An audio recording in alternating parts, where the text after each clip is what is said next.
On the windswept hills of the North York moors, fire still quietly scars the land. This is the site of a centuries-old practice, the deliberate burning of heather and grass to manage grouse moors. But as the climate emergency deepens, one of Britain's richest carbon stores, its peatlands, is under threat. The question now is simple and difficult. Should fire still have a place in these uplands? Or does it risk turning these wild landscapes into carbon bombs? Moorland burning, sometimes called MuirBurn or rotational burning, means setting small controlled fires across patches of heather or grass, usually during the winter season. The idea is to remove old vegetation and encourage fresh shoots. On upland moors managed for driven grouse shooting, those young heather tips are valuable. Red grouse feed on them, and shooting brings in money and jobs. Supporters say the burning creates a patchwork of heather ages that benefits some wildlife and reduces the build-up of fuel that might otherwise feed wildfires. It sounds straightforward, burn a little to save a lot. But nothing about peatland is simple.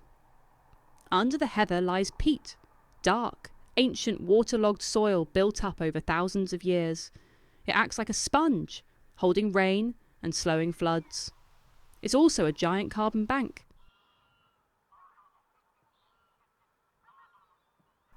The RSPB estimates that Britain's upland peatlands contain more carbon than all the forests of the UK, France and Germany combined. When peat is burned or dried out, that carbon escapes. So does the water that keeps the bog alive. Sphagnum mosses, the slow-growing builders of peat, die back and the whole system begins to crumble. Scientific studies show that burning vegetation on peat, especially blanket bog, dries the surface, damages those mosses, releases greenhouse gases, and sends discoloured, polluted water downstream. It also reduces biodiversity and weakens the moor's natural fire resistance. A healthy bog is wet. A burnt one is flammable. Yet defenders of the practice argue that controlled burning, done properly, still has a place. Gamekeepers and moorland managers say a short, cool burn can refresh heather and maintain a diverse habitat. They argue it keeps fuel loads low, preventing catastrophic summer wildfires. Some national park policy documents have even described rotational burning as a traditional technique that supports both wildlife and rural livelihoods. In short, they say, not all burning is bad, it's the way it's done that matters. Critics, though, say that in practice, that distinction rarely holds. They point to burns on steep slopes and deep peat, places where guidance says fire should never be used. They warn that even so-called cool burns can dry peat over time. Campaigners like Wild Moors describe it bluntly. When peat is burned, it dries out and loses its ability to lock in carbon, turning these habitats from carbon stores into carbon emitters, and mapping by the RSPB shows that large areas of burnt ground overlap with deep peat soils. For many ecologists, that's the crux of it. In theory, burning might be safe, but in the real world it often isn't.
The turning point came in 2025, when the government announced new regulations.